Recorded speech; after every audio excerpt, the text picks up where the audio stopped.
Para los que estamos aquí, la movilidad y la seguridad vial ejemplifica la igualdad y la democracia que queremos para nuestras ciudades y que queremos por eso construir desde el nivel de calle.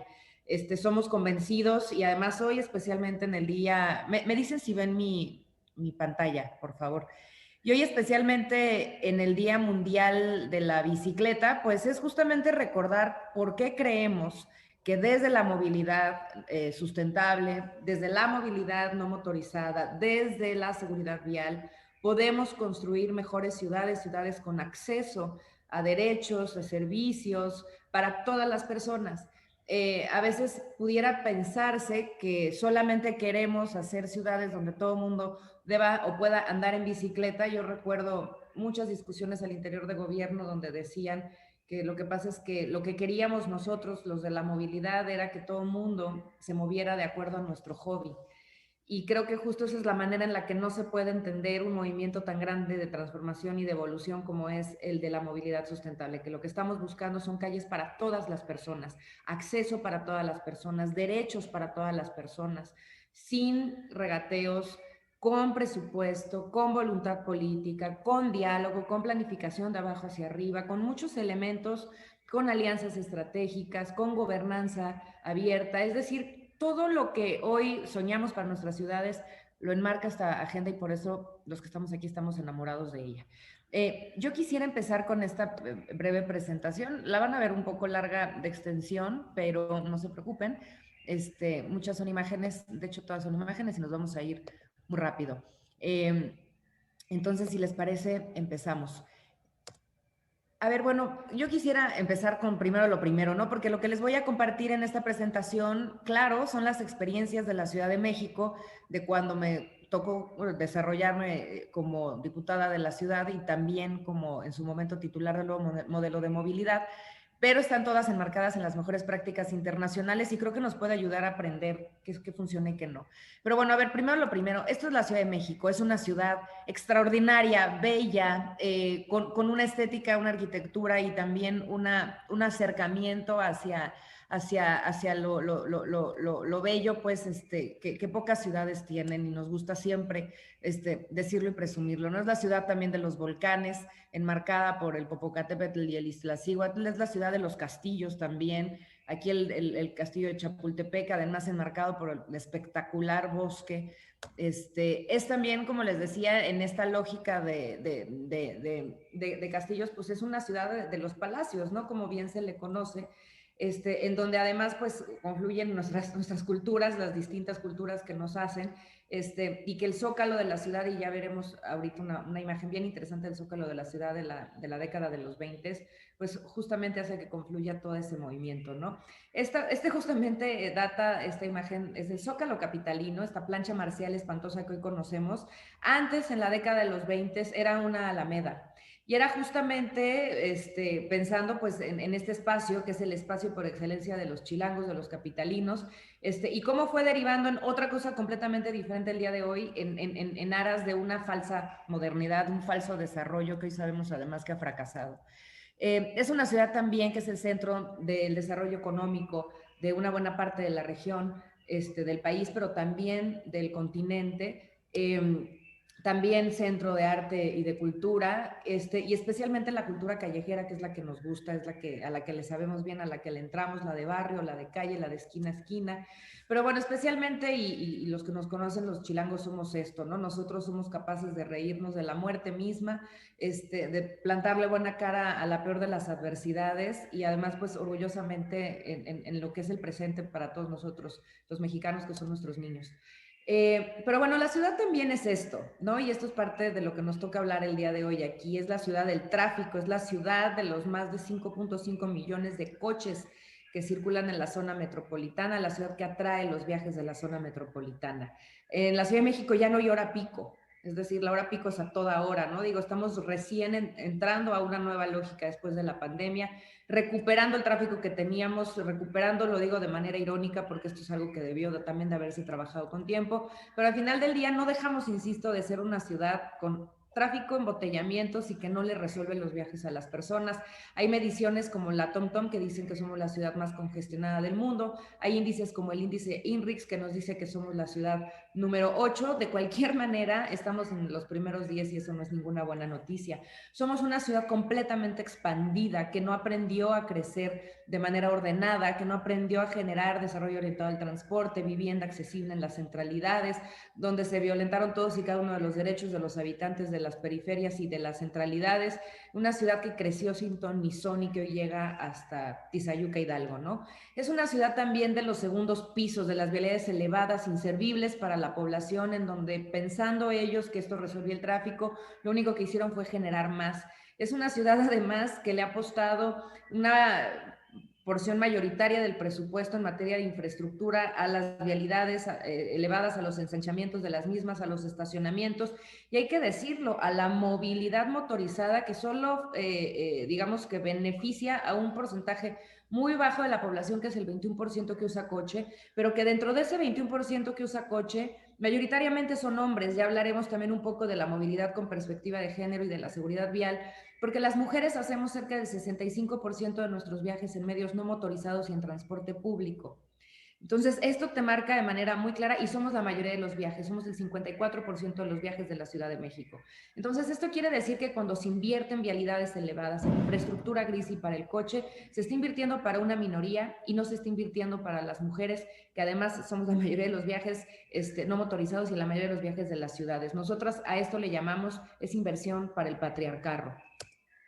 El tamaño importa también y la Ciudad de México es una megalópolis, como ya lo veíamos, somos la quinta ciudad más grande del mundo.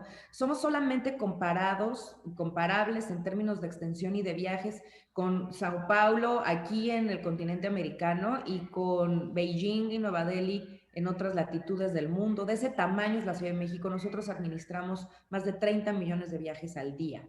Esa es la dimensión de nuestra zona metropolitana. Algunos datos que nos pueden ayudar a entenderla todavía mejor. Somos 8.8 millones de habitantes solo en la Ciudad de México, pero una vez más somos toda una zona metropolitana que entonces asciende a 20 millones de habitantes. Esto ya se ha discutido en muchas ocasiones con el INEGI, diciendo ya la necesidad de comenzar a medirnos como lo que somos, una zona metropolitana, si seguimos dividiéndonos por estas fronteras imaginarias, administrativas y políticas que nada le sirven a las personas porque están durmiendo de un lado, viviendo del otro y trabajando en el otro, va a ser imposible poder generar el desarrollo que estamos buscando en nuestra zona. Hoy, insisto, yo ya no hablaría de 8.8 millones de habitantes, somos 20 millones de habitantes y es como tenemos hoy que funcionar en materia presupuestal, en materia de recursos humanos y materiales.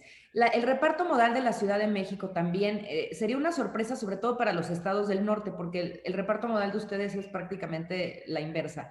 Sin embargo, en la Ciudad de México, a pesar de que somos la ciudad del tráfico, a pesar que somos la ciudad de los coches y de la infraestructura gris, nuestro reparto modal mayoritariamente sigue siendo lejano al uso del automóvil, es decir, el 45% de la población se mueve en transporte público, 45%. El 32%, que es otra cifra, de acuerdo al encuesta Origen Destino 2017, que también sorprendió, se mueve caminando, es decir, es una ciudad de peatones, una zona metropolitana de peatones.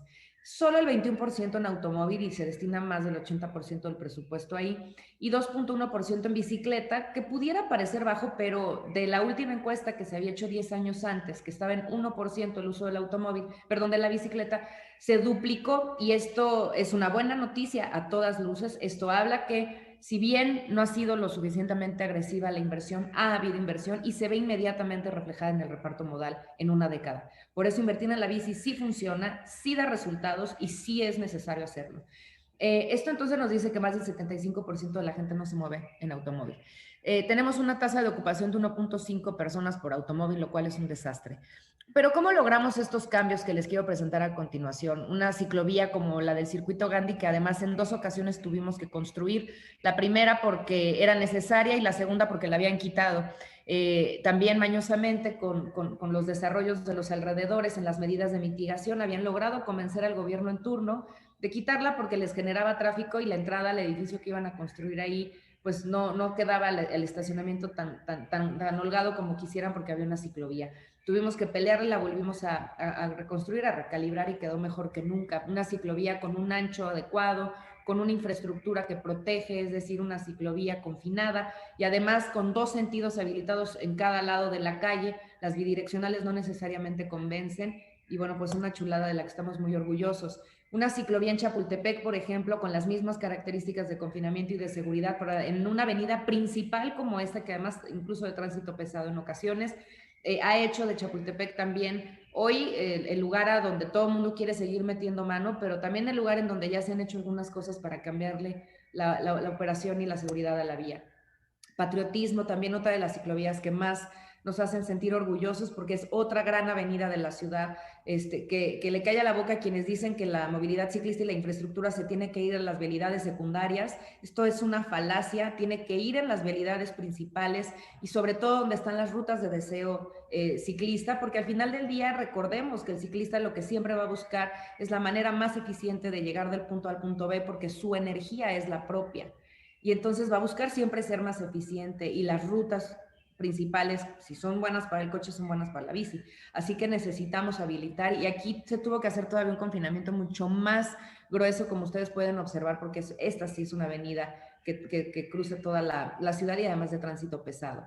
Una ciudad que además ha también logrado abrir estos paseos ciclistas dominicales en donde salen, como les decimos de manera muy cariñosa, todos los ciclistas que se esconden, nuestros ciclistas de closet que se esconden, porque de pronto en la operación diaria les da miedo, porque sienten que no tienen infraestructura, porque la ciudad sigue sin darles lo que merecen, pues los domingos salen desaforadamente a tomar las calles y es en donde vemos la verdad del potencial ciclista que tiene una ciudad como la nuestra. Una ciudad que logró hacer pasos seguros, que fue un programa exitosísimo desarrollado por nuestra querida Diana Quintanar, en donde se tomaron ejes completos para poder cambiar la operación y la seguridad del mismo en materia de seguridad vial, donde el eje completo se intervenía intersección por intersección por intersección, donde en esos puntos donde se intervinieron se lograron disminuir hasta en un 50% las muertes viales, adicional a las medidas que se estaban tomando de la gestión de la velocidad a través del reglamento de tránsito, que es una ciudad y una intersección que da para ciclistas, peatones, mujeres, niñas, adultos de la tercera edad. ¿Cómo hemos logrado entonces llegar a estos cambios? Las 3P.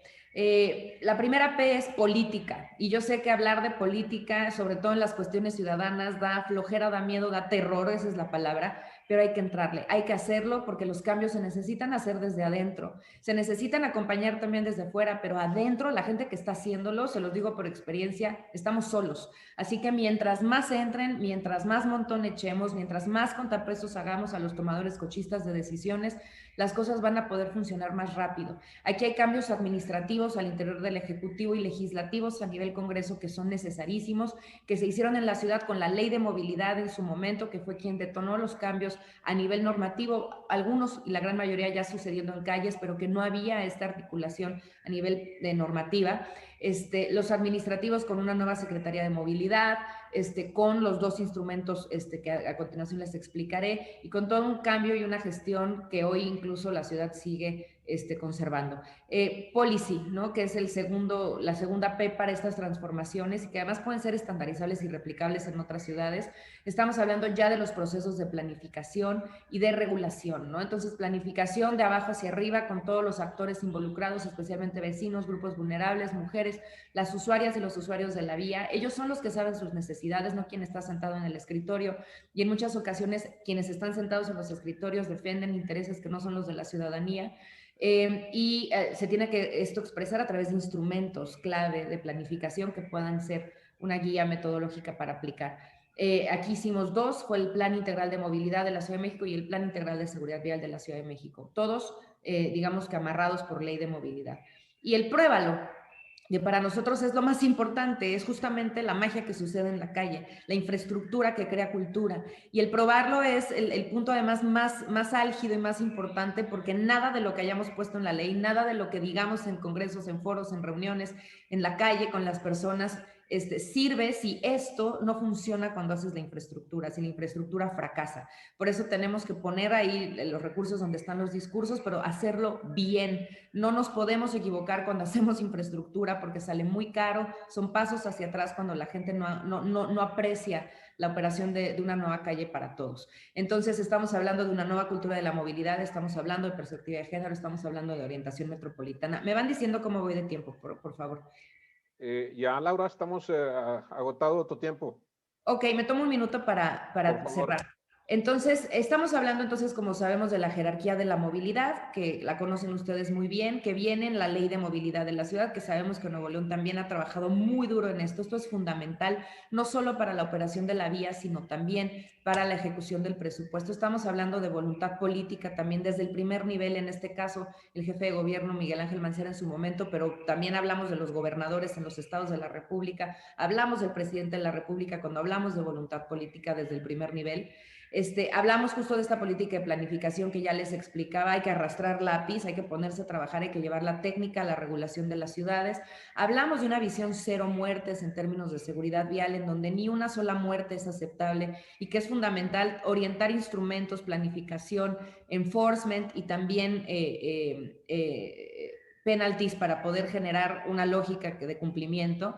Y hablamos justamente de todos estos cambios en la infraestructura de las ciudades con un reglamento de tránsito que nos ayudó a salvar vidas desde su publicación en el 2017, en donde el reforzamiento de estas 8 conductas para salvar vidas nos han llevado en esos 3 años de implementación a disminuir hasta en un 35% las muertes viales, con infraestructura innovadora para las calles, desde tránsitos calmados hasta calles compartidas, y con infraestructura como esta de antes y después, que en este caso es el eje 8, que era un eje con una operación muy complicada, en donde alcanzamos a generar parabuses con uso digno para las personas, con una buena infraestructura para los peatones y usuarios de transporte público, con carriles compartidos para bicicletas y autobuses, con una buena infraestructura, donde logramos tirar un segundo piso en su planificación y generar un desnivel que no estamos orgullosos porque sigue siendo una infraestructura motorizada, pero no se compara el entorno y el rescate que se hizo a nivel de calle para peatones, ciclistas y usuarios en general, que el que tiene el segundo piso periférico de la ciudad, que es un desastre. Aquí hubo un avance en términos de rescate del entorno, y insisto, en movilidad también no motorizada y seguridad vial, con un parque lineal, etcétera. Y los rescates también como en avenidas como Tacuba, México-Tacuba, con ciclovías que además nos traen reordenamiento de transporte y de comercio en vía pública. Es decir, son muchas maneras de abordar el rescate de la calle y el acceso de derechos a todos, pero que nos hablan de que es posible hacerlo, que esto además se hicieron en escasos 3 años intensos de trabajo desde el gobierno de la Ciudad de México, y que se puede hacer con presupuesto, voluntad política y mucho trabajo técnico. Al final yo nada más rescataría que es el poder de todos lo que logra que se generen las cosas, el consenso, el diálogo, la diversidad, los movimientos y las luchas colectivas de todos, lo que hace que esto sea posible. Cada vez que se hace una intersección del poder que cada uno aporta a la mesa, se logran estos cambios como el que la Ciudad de México vivió hace unos años. Muchas gracias. Laura, muchas gracias. Tu presentación fue a toda máquina, con unas imágenes que hablan por sí solas, y mencionaste 35% de reducción en muertes. Yo te quiero sí, en preguntar, 2 años de operación. Sí, te quiero preguntar para cerrar. Nosotros tenemos 80,000 hechos de tránsito al año, más o menos 600 muertes todos los años, 40% de ellas son peatones y ciclistas. En tu opinión, ¿cuáles serían los factores clave para reducir esos saldos? ¿Será que tenemos que ir a comprar voluntad política en algún supermercado o en algún mercadito? Fíjate, es que tu pregunta es bien importante, porque en congresos internacionales siempre el común denominador de esta pregunta va a ser voluntad política. Te van a decir es voluntad política. Y cuando uno ha estado en gobierno o en el legislativo o en sociedad civil o en la iniciativa privada y en todas las trincheras te ha tocado lidiar con esta falta de voluntad política, lo primero que sucede es que te ríes, ¿no? Te ríes porque dices, bueno, pues claro, pues digan otra obviedad. Por supuesto que es voluntad política lo que se necesita. Sin embargo, yo te diría que esta voluntad política se arrebata, se pelea por ella, no se mendiga, no se regatea, porque el poder al final del día tiene siempre este comportamiento de tratar de conservar el status quo, y el status quo va a seguir siendo siempre lo motorizado, es lo que se conoce, es la tendencia norteamericana también que invadió nuestras ciudades, es en donde los presupuestos generan mayores réditos para los tomadores de decisiones, es en donde las políticas de las campañas también se basan mucho en cambio de favores y de prebendas. Entonces, el status quo siempre va a pelear por una cultura motorizada. Entonces, hay que entender que dentro o fuera de gobierno, a quien le toque estar en uno o en otro lado, esto se tiene que pelear, no es por favor. La voluntad política se pelea y se gana. Y se gana paso a paso, día a día, y se van a tener retrocesos, pero se tienen que volver a ganar. El funcionario, los funcionarios que piensen, o los activistas que piensen que es por favor, y que es nada más aportando cosas bonitas en la mesa y comentarios lindos, que va a lograr los cambios en sus ciudades, esto no va a pasar. Se pelea y se gana. Y número dos, prácticas internacionales. Yo sí les diría que es fundamental revisar lo que ha sucedido en otros países, revisar las mejores prácticas de la OMS, revisar lo que están haciendo, por ejemplo, la iniciativa global Bloomberg para la seguridad vial, en donde está avanzándose en factores de riesgo, en cómo se genera una buena coordinación y gestión de la seguridad vial. No hay nada nuevo bajo el sol. Ahí están las mejores prácticas y una vez más, a pelear por esa voluntad política que nadie va a regalar.